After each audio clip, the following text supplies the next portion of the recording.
Peggy 16.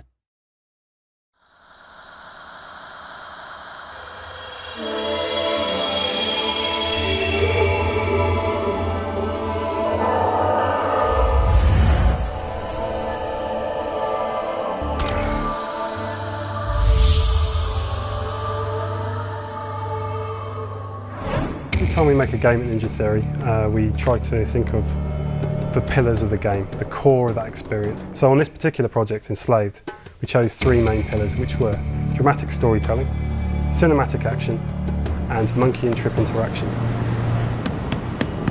Hey! Hey! Open the door! You mother... It's quite interesting how we've had to try and make Trip useful for you in game mechanics. When you start the game, the primary objective is just to get her through these mech-ridden scenarios. Then when I ask you to do something, you need to do it immediately. Okay. But as you progress, she starts to come into her own. You can give a limited amount of orders to Trip. Hit the brakes. Locking brakes now. In particular situations, you can tell her to move. This way! If there's mechs with gunfire, you might not have any way to kind of take them out. So she can cause distractions. They've activated! She starts to scan the enemies that you've killed. Another way she can help you through the game is to upgrade your weaponry. She also catches a dragonfly, which is basically a CCTV camera that flies around the city. I'll put a marker up on your headband display. We're using her as the navigation method through the world to help you really find your way.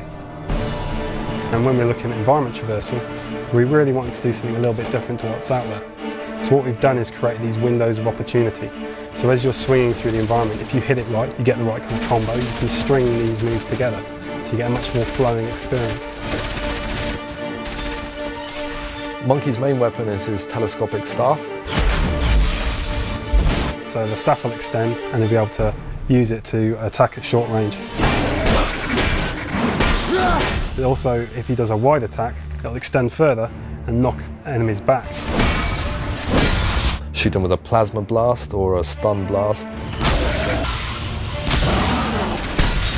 As well as that, another toy he's got in his arsenal is his cloud, and you can navigate areas that you weren't able to navigate without it. Trip is a very vulnerable character. She doesn't have any weapons. All she has is an EMP device which she can use to knock out mechs for a short amount of time and run away.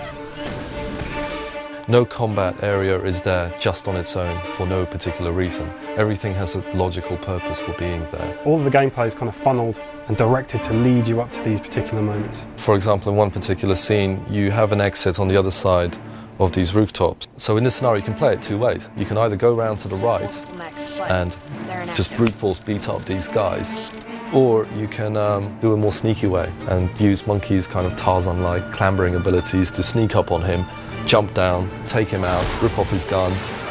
Now you've got his gun with a limited amount of ammo, and you can mow down all the other guys as they run and try and attack you.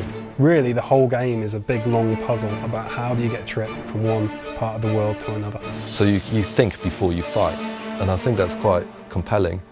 Quite early settled on the idea of having robots as the enemies. First of all, we could do a lot more robot gore.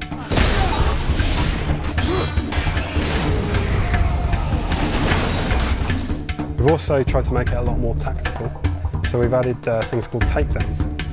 And these takedowns allow you to, let's say, rip off a gun mech's arm and then use that arm to shoot another mech, or turn one of the other mechs into a bomb. The game had to be challenging, it had to be hard. It becomes a totally different experience when you play on normal, and particularly when you play on hard. It really ramps up the challenge that you're going to face and how much you have to use tactics.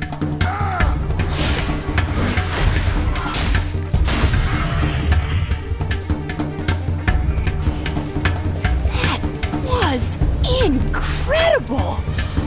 Has anyone ever killed one of these before? Not that I know of. You did it!